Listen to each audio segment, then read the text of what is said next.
రోజుల వరకు జరుగుతున్నటువంటి ఏలేశ్వరం నగర పంచాయతీ పరిణామాలను కూడా మిత్రులు, మీడియా సోదరులు కానివ్వండి, ప్రజలు కానీ గమనిస్తున్నారు. మరి మమ్మల్ని ఎన్నుకున్నటువంటి ప్రజలు మేము తీసుకున్న నిర్ణయానికి స్వాగతించి ఏలేశ్వరం అభివృద్ధి కోసం ఎంతో కృషి చేస్తున్నారని చెప్పేసి అందరూ కూడా ఏకగ్రీవంగా తీర్మానం చేశారు సభ్యులు. మరి అటువంటి కార్యక్రమాల్లో కూడా మేము చేసిన తీర్మానానికి కానీ వ్యక్తిగా మాకు కానీ విలువలు లేకుండా ఎవరికైతే ఇన్ఛార్జ్ ఇచ్చామో వాళ్ళు, వాళ్ళ బంధువులు ఈ ఏలేశ్వరం నగర పంచాయతీ మీద ఆధిపత్యం కోసం పోరాటం చేయడం జరుగుతుంది. కానీ ఈవేళ ఏలేశ్వరం ఉన్న ఏ రాజకీయ నాయకుడితో కానీ, ఏ పార్టీ వ్యక్తితో కానీ ఇప్పుడు ఎవరైతే అజమాయిషీ చేద్దాం ఉన్నారో వాళ్ళకి ఎవరికి సంబంధం లేదు. కేవలం వాళ్ళు కోరుకునేది ఏలేశ్వరం మీద పెత్తనం తప్ప ఏలేశ్వరం ప్రజల మనోభావాలు తెలుసుకునేటువంటి పరిస్థితులు అయితే లేదు.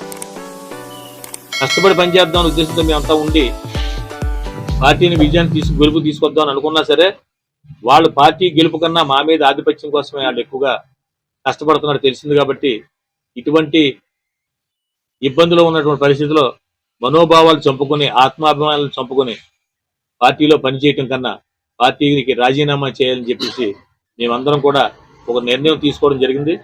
దాని విషయంలోనే ఇవాళ వైఎస్ఆర్ కాంగ్రెస్ పార్టీకి రాజీనామా చేద్దామని చెప్పి చైర్మన్ గా కానీ, నేను కానీ, మాజీ కౌన్సిలర్స్ కానీ, కుల పెద్దలు కానీ, వివిధ సంఘాల నాయకులు కానీ ఒక నిర్ణయం తీసుకొని పార్టీకి రాజీనామా చేయాలనే ఉద్దేశంతో, మీ ద్వారా తెలియజేయాలనే ఉద్దేశంతో ఇవాళ మిమ్మల్ని పిలిచి ఈ కార్యక్రమం చేపట్టడం జరిగిందండి. అది తెలుసు అంటే 30 సంవత్సరాల నుంచి మేము రాజకీయంగా మీ అందరూ తెలుసు. అయినా మా మనస్తత్వం నిన్నగాక మొన్న వచ్చినటువంటి కార్యకర్తను కూడా కలుపుకొని మా గ్రామంలో అందరూ కలిసికట్టుగా వెళ్ళాలనుకున్నా తప్ప ఒకళ్ళ మీద ఒకళ్ళు ప్రయత్నం చేయలేటువంటి భావన ఎప్పుడు లేదు. కానీ ఎవరో బయట నుంచి వచ్చి ప్రయత్నం చేస్తామని సరే మా ఊరు చాలా మంది ఇబ్బంది పడుతున్నారు.